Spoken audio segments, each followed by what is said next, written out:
It's December 1835. The British survey vessel HMS Beagle is making her way across the giant Pacific Ocean.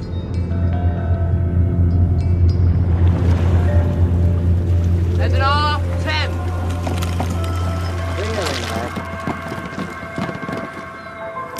Anything interesting, sir? Always, Covington, always. Rather than kicking philosopher.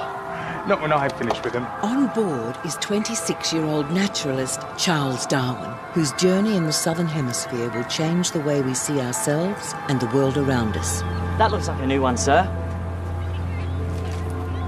You think it's poisonous? It looks like it. Only one way to find out, Seb. Down the edge, philosopher, down the edge. Oh, bloody hell!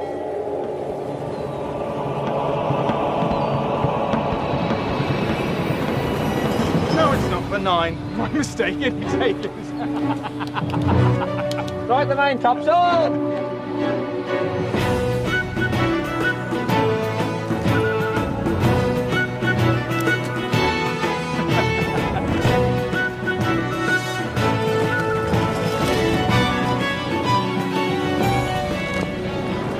Since leaving England, Darwin has plunged into the world south of the equator.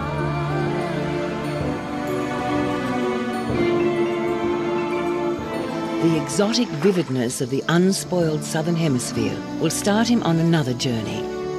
This rich man's son, whose idea of nature has been shaped by conservative England, will begin to develop a radical explanation of life on Earth.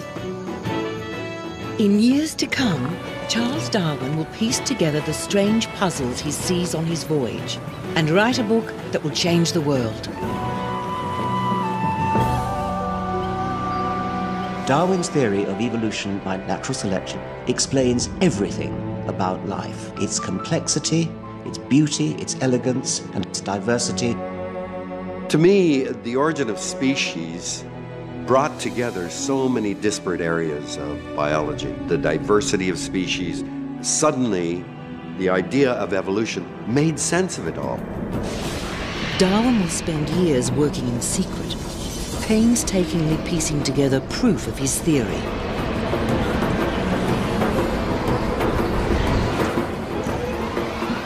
About the evolution of life on Earth, a theory that will reveal the beauty and cruelty of nature. Are you related to the eagle? On your grandfather's side? Or your grandmother's side? Or both?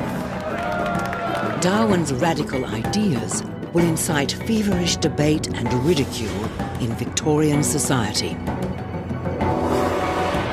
He will fight through years of illness, battle religious doubts and personal pain.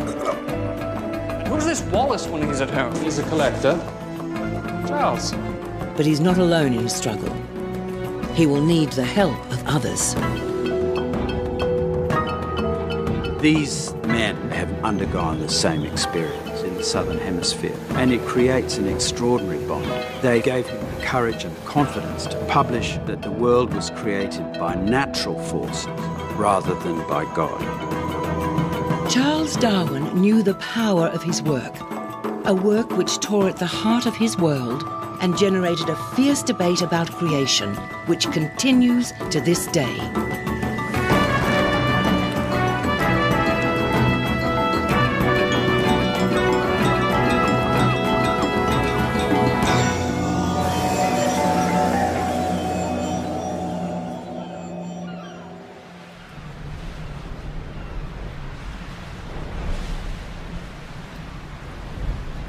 The Beagle is 4 years into her voyage in the Southern Hemisphere. 16,000 kilometres from home, this tiny ship has just left the islands of Tahiti and is making her way towards New Zealand on the homeward leg of her journey. Apparently the New Zealand natives like their tattoos as much as the Tahitians. Perhaps even more so.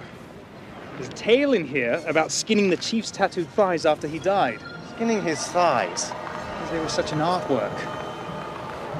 Then they covered the little box with the skin. Oh, spare me. 26-year-old Charles Darwin is on board as a naturalist and gentleman companion to the captain, 30-year-old Robert Fitzroy. Due to the fixed codes of Victorian society, Fitzroy must remain aloof from the rest of the crew. On the entire 5-year voyage, Darwin is the only person he can socialise with. The Beagle's mission is to map and survey the coast of South America.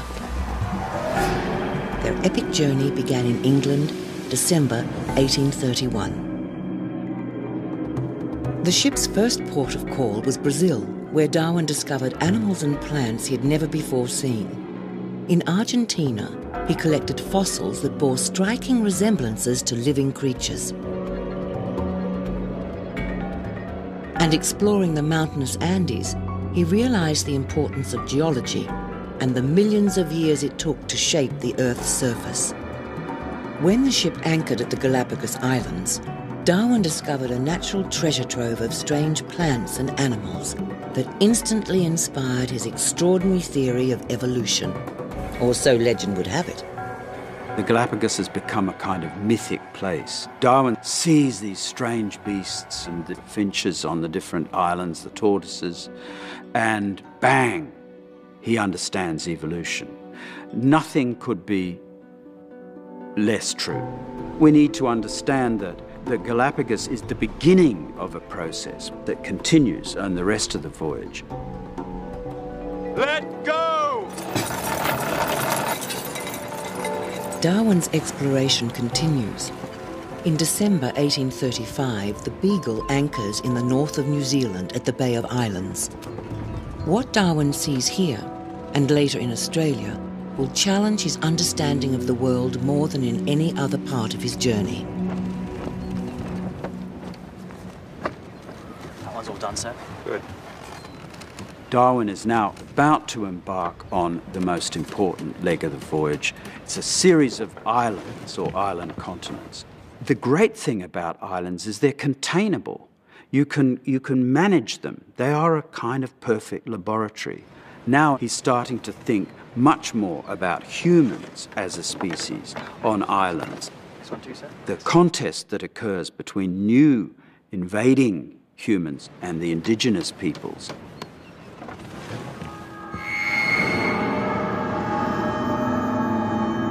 When Darwin arrives, the British have been in New Zealand a mere 12 years. The population is a mix of hard-drinking whalers, runaway convicts from Australia, and English missionaries obsessed with converting the Maori to Christianity. Darwin finds the Maori warlike and was more impressed with other Pacific islanders, like the Tahitians.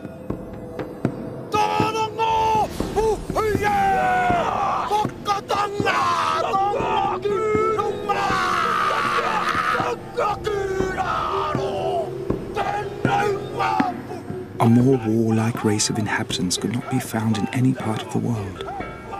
One can well imagine their boldness on first seeing the ship, as Captain Cook describes, the volleys of stones, the calls of, "Come on shore and we will kill and eat you." The missionaries are struggling very hard to domesticate the Maori. And the white settlers, this riffraff, are themselves extremely violent and coming into clashes with the Maori. So he's seeing not a stable society, he's seeing a kind of vortex of struggle.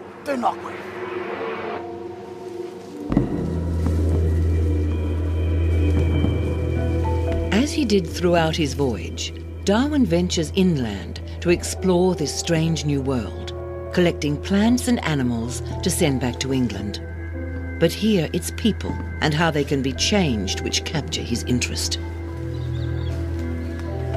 At a mission station in Waimate, he's amazed at how Christian missionaries have changed the native Maori.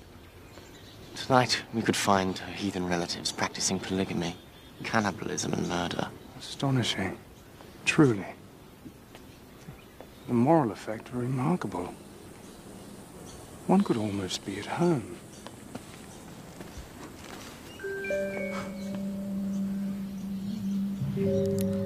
Charles Darwin had a passion for collecting since he was a boy.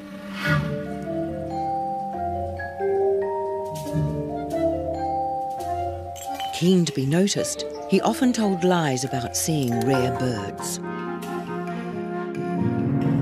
Like most children of his time, he was taught that nature was God's creation.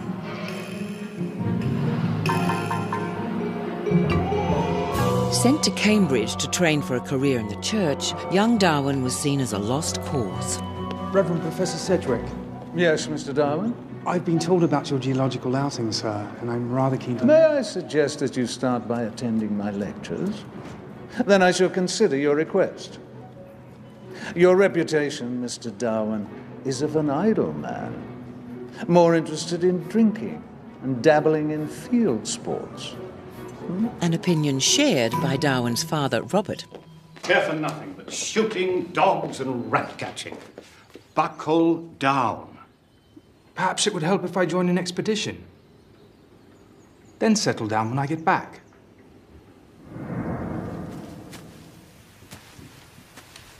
On the other side of the world, Charles Darwin is at the farthest reaches of English influence. But in a Kari forest near the mission, he notices that Christianity isn't the only profound change brought by the British. English grasses. Dog. He is struck by the fact that he can't hear or see any birds. The result of one very destructive creature.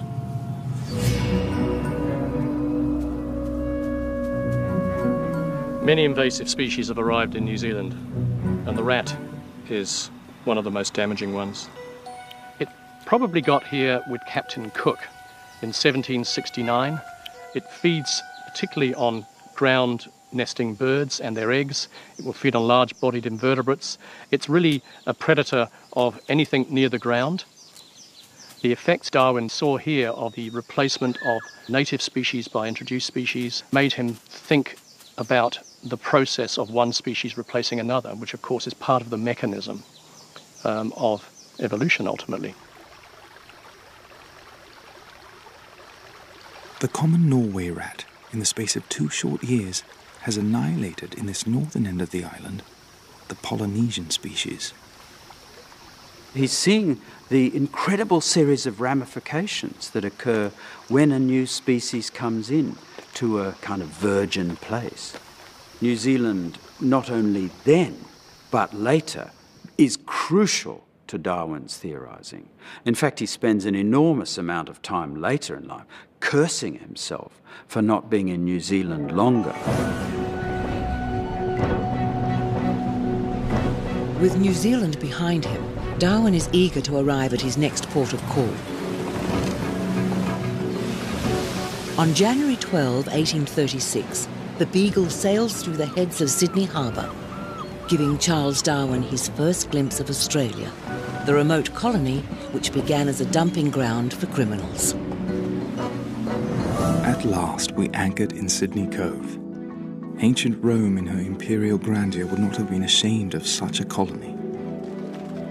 The things about which I feel most interest are the state of society amongst the higher and convict classes, and the degree of attraction to emigrate. In town, he meets up with Conrad Martins, a former artist on the Beagle. Sydney gives Darwin his second realisation about how people can be changed. The social elevation of former convicts is turning colonial society on its head. One can almost feel the growth. Can't build houses quick enough. But expensive. Buy or rent. Sky high. Yet every day, new immigrants. You should consider it, Charles. Indeed. Tell me, how does one know which of one's neighbours were convicts? The ones with the largest carriages. One lag's going home with £100,000. Talk about arsey-varsey. By the time that Darwin arrived, the emancipists, that is, the ex-convicts, had as much wealth as the free settlers, who often arrived with capital and with reasonable education. In the early 19th century, people were still obsessed with the idea of a fixed hierarchy, and this was a challenge to all those ideas of everyone in their proper place.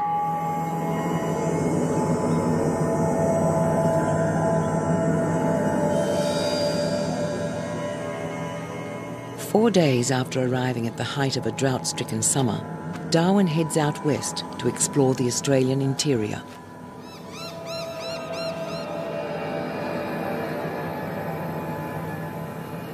At the foot of the Blue Mountains, he encounters a group of Aboriginal people from the Darug Nation. In comparison to Maori, he finds them a peaceful people. And as he did in New Zealand, he sees the impact one set of invading humans can have over another. Their countenances were good-humoured and pleasant, and they appeared far from such utterly degraded beings as usually represented. Spears for hunting. Umara. What do you hunt? Kogra. Like a bird? Bambora? Kogra. Emu, I see. Can you show me how? Hondo. I see.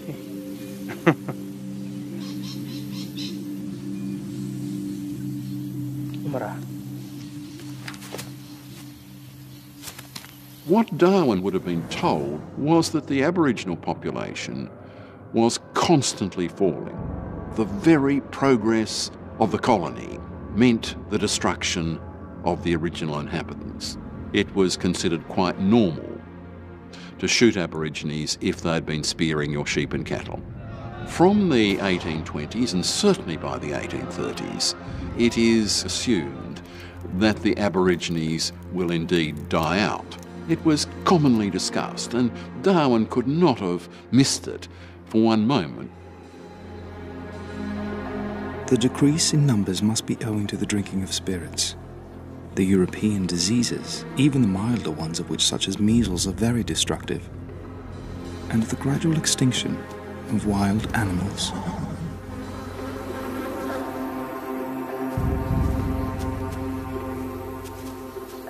A melancholy Darwin is deeply moved by the devastation of the Aborigines.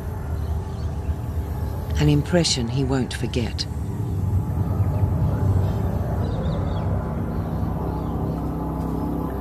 At the very heart of Darwin's theory of natural selection lies the idea of species struggling with each other. We can't say he's already arrived at the theory of natural selection because it's not crystallized in his mind as a theory, but he's using it to analyze the fate of the Aboriginal people and to analyze the triumph, as it were, of settler society in Australia.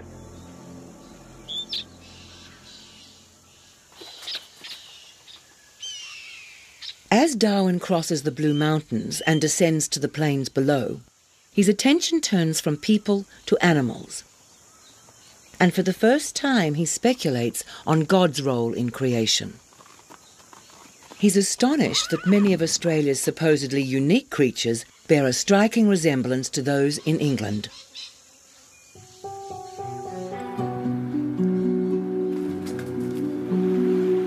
I saw cockatoos in a cornfield, a few most beautiful parrots.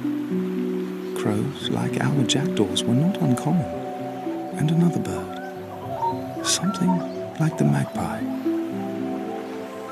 Even Australia's strange platypus seems familiar to Darwin. They were diving and playing about the surface of the water so that they might easily have been mistaken for many water rats. An unbeliever in anything beyond his own reason might exclaim, surely two distinct creators must have been at work. Without a doubt, this lion ant belongs to the same genus but to a different species from the European one. Now, what would the disbeliever say to this?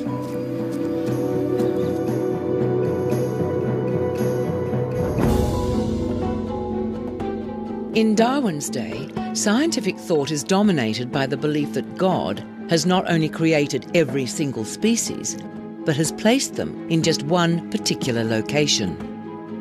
If this is the case, then why has God placed animals that look similar or behave in a similar way in two different places? In his own cautious way, Charles Darwin is parting company with God. This is the only moment in the whole voyage that he speculates about religion, about the origin of species, and about their possible adaptation in two different environments. It's an absolutely crucial moment, and he allows himself this degree of speculation. He is testing the different kinds of theories of creation, and he's finding them wanting. 2 weeks later, Charles Darwin leaves Sydney with his mind full of Australia's strange animals and struggling peoples. After brief stops in Tasmania and Western Australia, the Beagle sails into the Indian Ocean, setting course for the coral islands of Cocos and Keeling. These tiny islands will bring Darwin closer towards his theory of evolution and natural selection than ever before.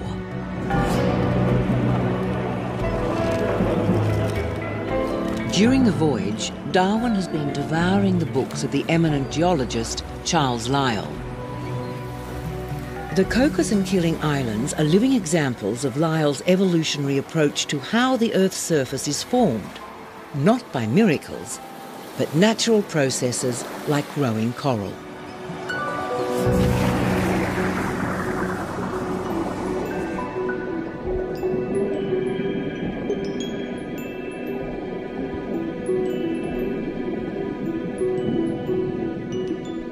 Darwin is fascinated by how coral grows and the effect it has on coral islands. Lyell guessed that coral simply grows on the rims of volcanoes that have pushed up from the ocean floor. But Darwin sees something quite different. Yes, just as I thought! The upper corals are dead from the sun, but the ones beneath are living! They drop away! Forever! Darwin realizes that the land beneath the coral is subsiding, forcing the tiny coral animals to reach towards the surface to survive.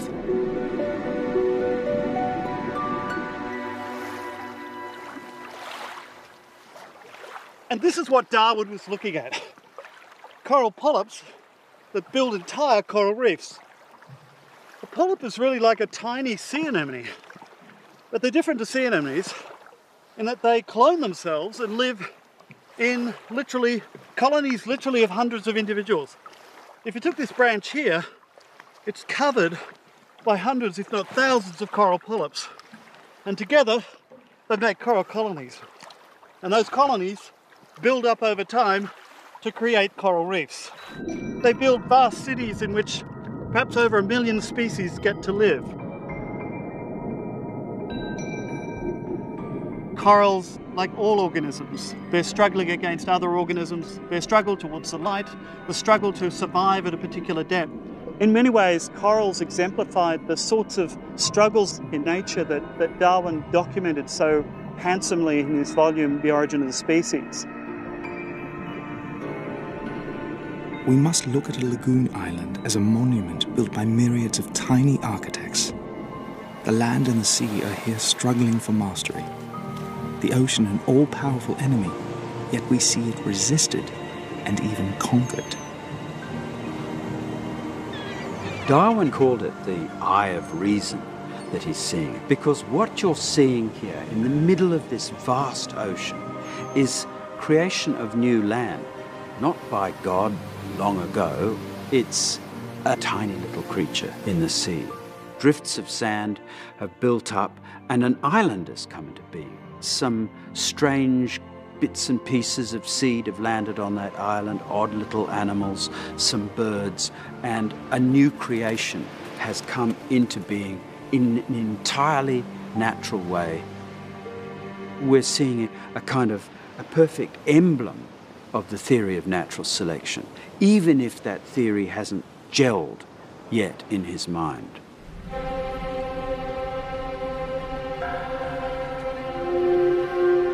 Darwin leaves Cocos and Keeling, his mind racing with ideas from what he has seen on this journey. After 5 years at sea, he is going home. Whatever thoughts he once had of a quiet life as a country vicar have disappeared. The extraordinary living laboratories of the Southern Hemisphere, with their amazing islands, strange and exotic plants, animals and people, have filled his head with the wonder of nature and the beginnings of a theory of the evolution of life on Earth. A theory that will revolutionize science, revolt the religious, and take Charles Darwin to a darker place than he could ever imagine.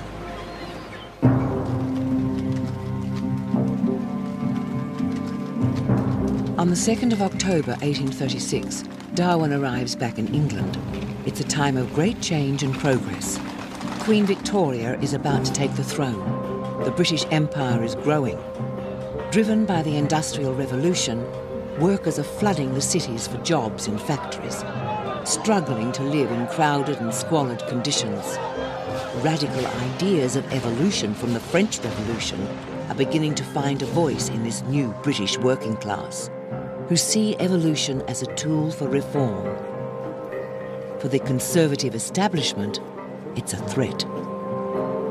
Darwin's very aware that these were dangerous ideas, and it's not so much in the intellectual sense, because a number of people were thinking of evolutionary ideas during his time, but they were also dangerous socially, politically, because evolutionary theory suggests everything can change.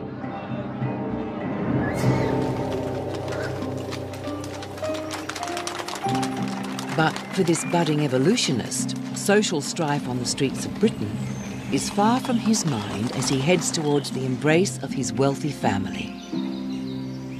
Charlie, you're back! Oh my goodness! Look at you! I can't believe it's you. We haven't had a letter since Sydney. Did you ride an elephant? Yes, I did. Our brother rode an elephant, a Rajah. Cousin Emma. Charles, what a surprise. Wait till I tell them at home. We've devoured your letters, every one of them. Well, if it hadn't been for your father persuading mine. You've seen the world, crossed the equator. Oh, I can't imagine. And published papers. I have seen such stuff as dreams are made on. Our brother's a poet. So, Papa, what do you say? I say, I do believe his head has changed shape. Is that a good thing? Time will tell. No, you're not to leave us again. We need our brother here to amuse us. Oh, do tell us all. And we all know you'll never be a vicar. Even Papa.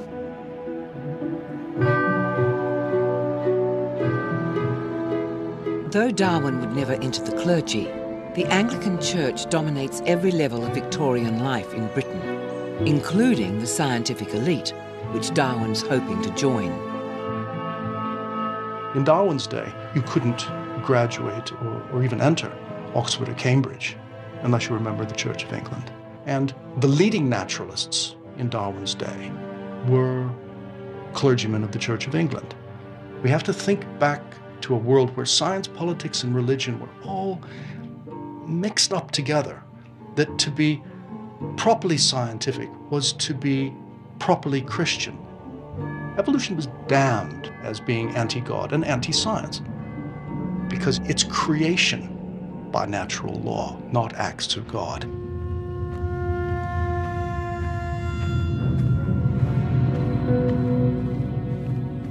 Darwin's ambitions are taking him to the very centre of this world, and he's desperate to impress. The plant, animal and fossil specimens he sent back from the Southern Hemisphere have earned a warm welcome from the scientific elite. His introduction is courtesy of the man whose writings have had such an influence, the esteemed geologist Charles Lyell. 2 minutes it lasted, like a cross ripple on the seas. I was lying down at the time. You actually experienced an earthquake. I say, what a stroke of luck. Well, the destruction dreadful, of course. Yes, we must talk about South America. We shall dine at my club, all right? Yes. Shall we join the others? Darwin knew that these people would damn him or exclude him if he went public with his private ideas about evolution. These were Darwin's teachers. These were the men who sponsored his career. The collection you sent home is above a price. Your work in South America, admirable. Thank you, sir. Thank you. Speculating about evolution was a bad career move if done in public. Darwin knew that. Evolution was off the map. You didn't engage in that without suffering. If you work hard, Mr. Darwin, and I'm sure you'll agree, Mr. Lyle, this young man will have a place amongst the great naturalists of Europe.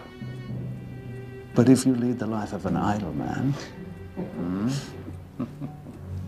Oh, Mr. Owen, who are you plotting to topple tonight? Not one of us, I hope. We shall see.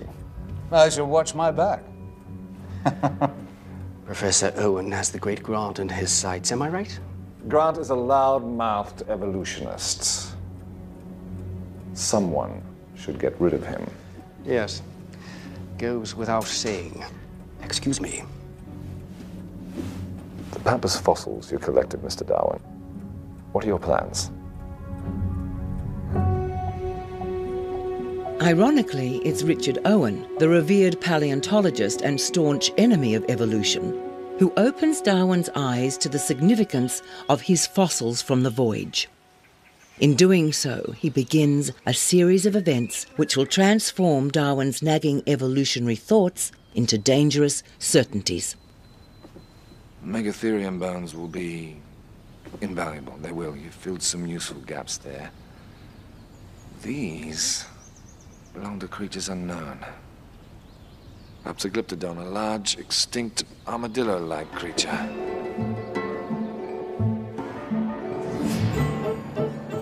Darwin had seen a small armadillo on his travels in South America. A vital piece of the evolution puzzle is falling into place. There. It was the trigger to him seeing in the fossil record in South America the same kinds of animals, different technically. Some were bigger, some were smaller, slightly different shaped teeth, but clearly there were ancient fossil armadillos, and they looked broadly like living armadillos. This wasn't a different creation he saw on the fossil record. It seemed to be a vertical relationship between the past and the present that was not something that the biblical model predicted at all. The next vital clue in the evolutionary puzzle will be from the Galapagos Islands. Darwin had collected a number of strange plants, birds and animals from 13 islands, including some peculiar finches.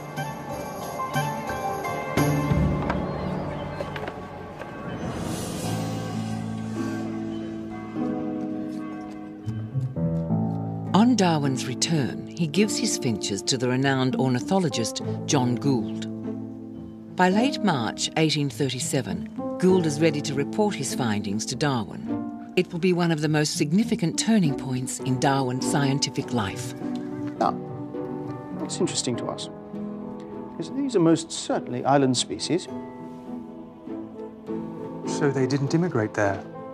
They're new species, all finches. All finches? An entirely new group. 13 species. 13? Unknown to zoological science. Strictly confined to the Galapagos Islands. Now, you divided these up on the basis of their beaks. They were very diverse in their habits. These ate leaves, these insects, these cactus. I think your finches give us something more compelling. They seem to be mutually exclusive, possibly from island to island to island. Because it's an archipelago, because there are islands within reach, it is a recipe for the division of species. Every now and again, one or two finches gets blown across. Because that happens rather seldom, there's time for it to evolve in a different way on the new island, and they evolve in a different way for sufficiently long that when they reunited again with the old island, they can't interbreed. Now we've got two species. But, how can I put this gently? Your labeling is shot to pieces, Charles. Barely worth the paper it's written on. It's the islands we need.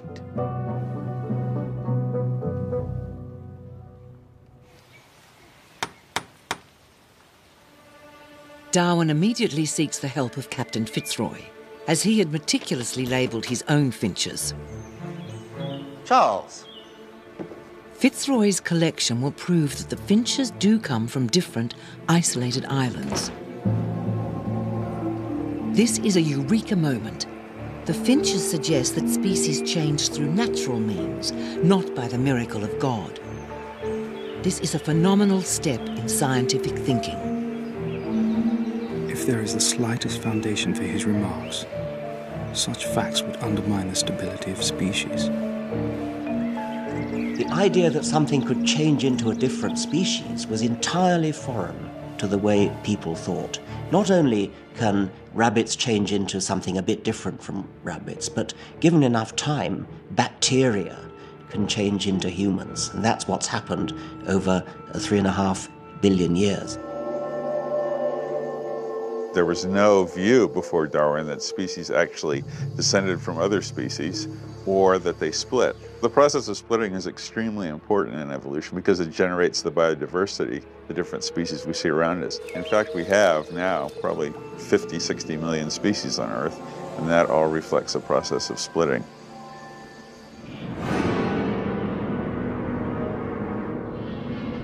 But Darwin must keep these heretical thoughts to himself. On his distant southern voyage, it was safe to entertain such ideas about God and evolution. But in Victorian England, he faces total opposition from the scientific establishment, whose approval he craves. The scientific elite must provide spiritual leadership.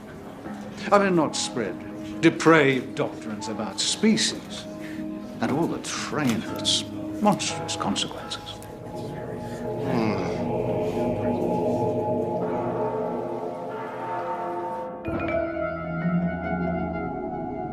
From now on, Darwin leads a secret double life. He retreats into a world of fevered speculation to test his ideas. He will spend 2 years in what he calls mental rioting, brainstorming ideas in secret notebooks. Each species changes. Does it progress? Organized beings represent a tree, as many terminal buds dying as new ones generated. The tree of life should be called the coral of life. We have not the slightest right to say there never was common ancestor to mammals and fish. Why do men have nipples? Why are there limbs and organs that are too small to use? Flightless beetles with hidden wings, flightless birds. Let man visit orangutan for domestication. See its intelligence, its affection. It is absurd to talk of one animal being higher than another.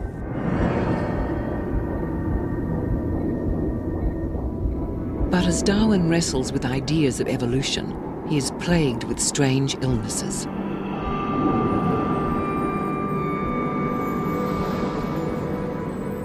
Darwin's illness is a mystery. It seems very tempting to attribute much of the illness that he encountered to some kind of psychological tension, that he was creating evolutionary theory and at the very same time was also becoming depressed, chronically unwell. He had minor neurological disorders. He felt nauseous for a lot of the time. Darwin knew these were dangerous ideas, and he writes about what the impact might be if the views that he's thinking become generally accepted. And at one particular point, he says, whole fabric will totter and fall.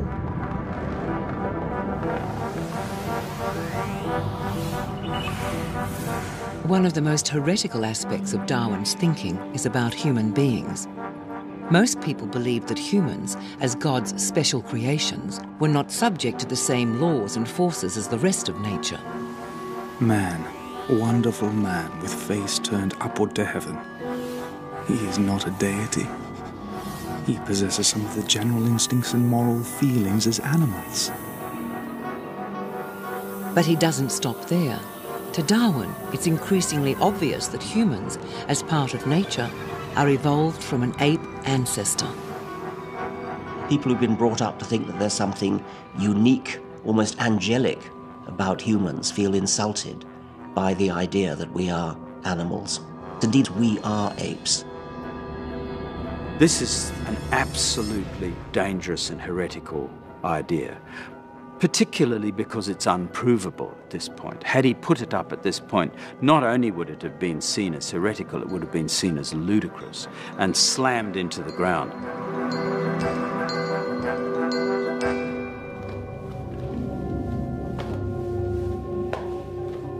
To this point, everything Darwin is thinking about, the finches, the fossils, all the notebook speculations, tell him that species can evolve into new species.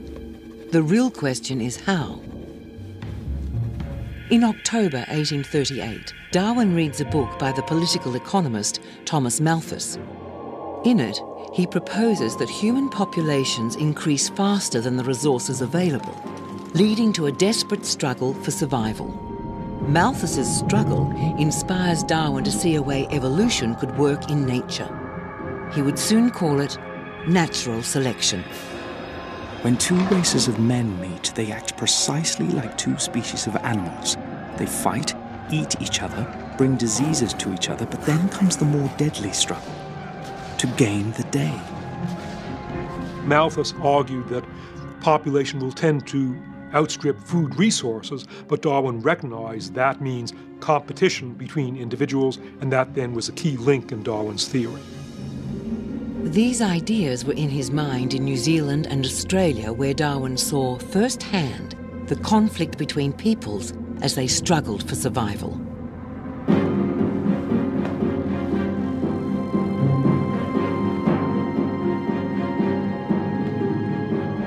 Darwin wrestles with these dark ideas in isolation. He knows they are not only socially explosive, but may be disastrous personally, especially now he's considering marriage.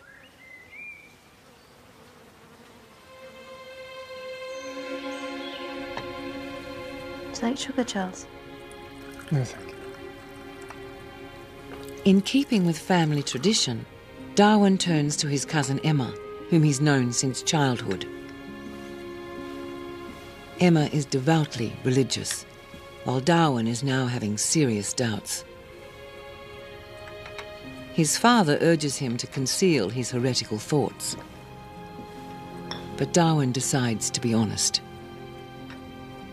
Leaving aside the duties one has to the Church of England, duties, of course, I imagine I shall always uphold.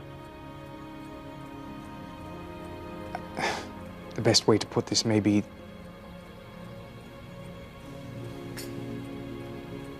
there is a widening gap between established theology and my changing view of the world.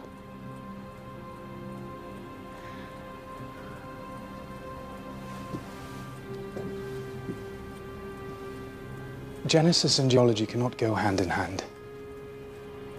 As to the possibility of an external deity, well, there are times when I court that possibility.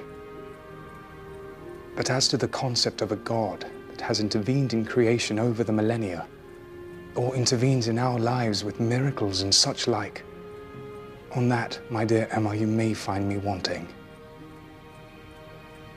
I respect your beliefs, of course, and pledge to do so for all of our life together.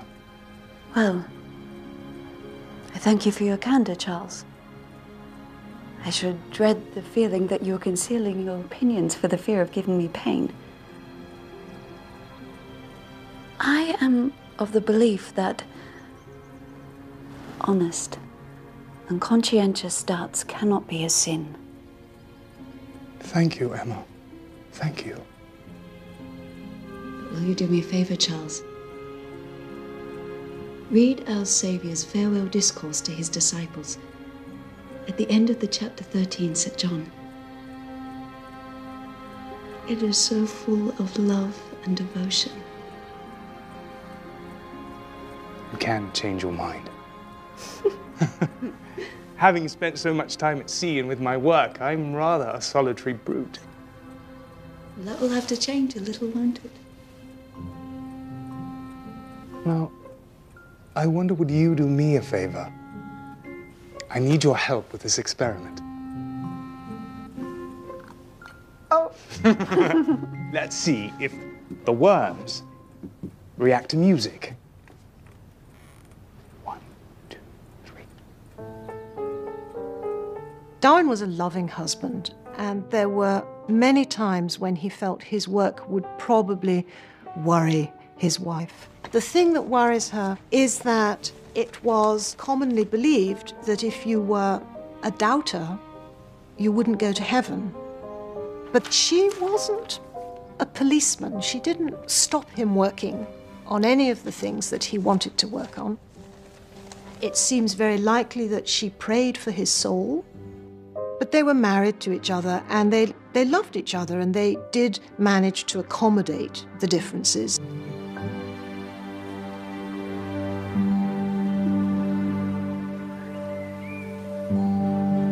In 1842, the Darwins moved to the place where they will spend the rest of their lives, Down House in Kent. Darwin's health has continued to deteriorate, and they hope the move will help. He is now famous after the publication of the Beagle Journals in 1839. But Darwin's real interest is still a dark secret.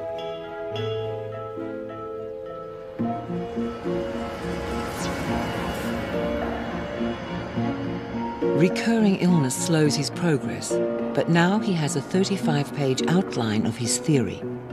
It's rough, but in it are the seeds of half-formed ideas which will one day find their way into his book on the origin of species.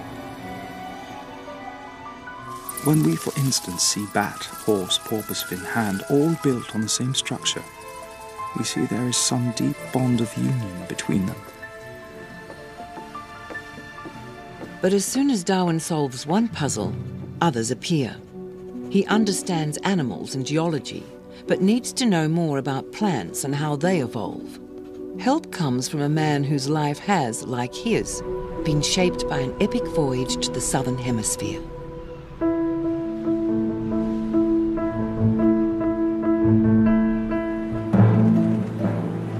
25-year-old Joseph Hooker's dream had been to follow in Darwin's footsteps, and he carried a proof of Darwin's Beagle Journal on his 4-year voyage. He was employed as a lowly paid assistant surgeon on HMS Erebus, but his true passion was plants. Nobody really had explored as far south as Hooker came. Australia, New Zealand, even Antarctica. For Hooker, it's a lifetime of knowledge, and Hooker teaches Darwin to be a botanist, one of the most important dimensions of his theory of evolution. When Hooker returns home to London in 1843, Darwin writes a letter. It begins a collaboration that will last a lifetime. I congratulate you on your safe return from your long and glorious voyage. I am anxious to know what you intend doing with all your plant materials. Hooker's knowledge of botany will provide Darwin with a crucial missing link in his theory. That Darwin was a genius, I have no doubt. That Darwin was one of the most important scientists of the modern age and of any age, I don't doubt. But that he was a lone genius is nonsense.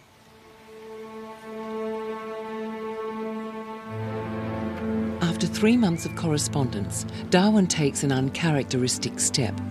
Feeling stronger after a period of debilitating illness, Darwin hopes at last he has found someone in whom he can confide his radical ideas.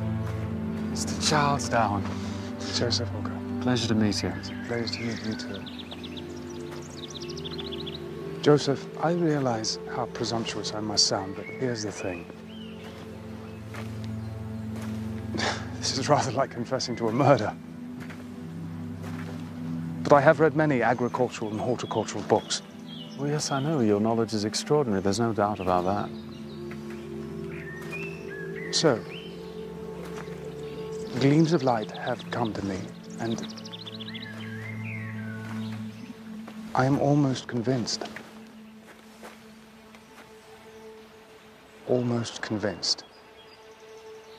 that I have found out the way by which species are exquisitely adapted to various ends.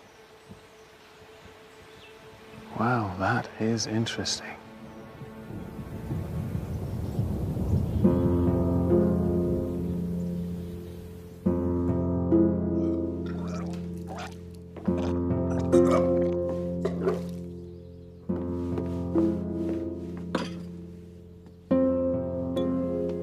stop, Charles.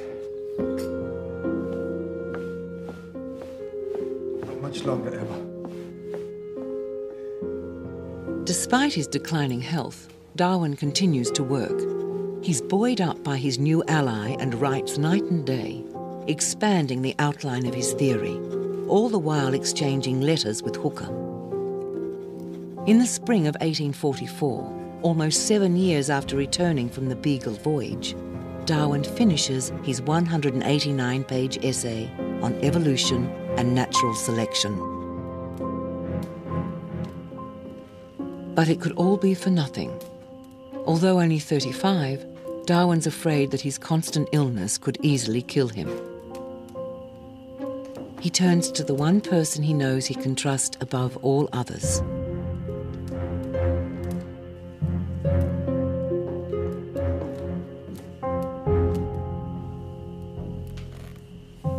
Dear Emma, I have just finished my sketch of my species theory. If, as I believe, that my theory is true, and if it be accepted even by one competent judge, it will be a considerable step in science. I therefore write this, in case of my sudden death, as my most solemn and last request, that you will devote £400 to its publication and take trouble in promoting it. I wish that my sketch be given to some competent person with this sum.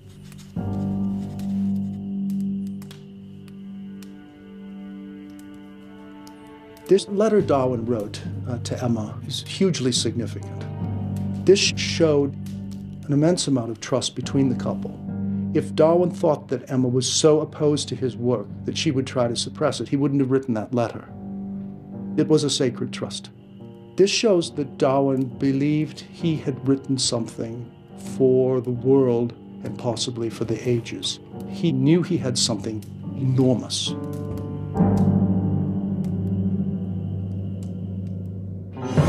Next, on Darwin's Brave New World, Darwin is devastated when evolution becomes a national scandal. Who would dare to write such irreverent nonsense? Vestiges rejects the word of God. This author tells our glorious maidens and matrons that they are born of apes and the breeders of monsters. Denounced by an outraged establishment, this sensationalist book written by a non-scientist is lapped up by the public. Darwin fears it is a fatal blow. Might as well toss us in the fire. Perhaps you might think of it as paving the way for when you publish. It won't pave the way. It will give men of science all the more reason to dismiss my subject as hocus pocus. If that is what publishers want, clearly I am now hopelessly out. Has all of Darwin's work been for nothing? Does he have the strength or courage to go on?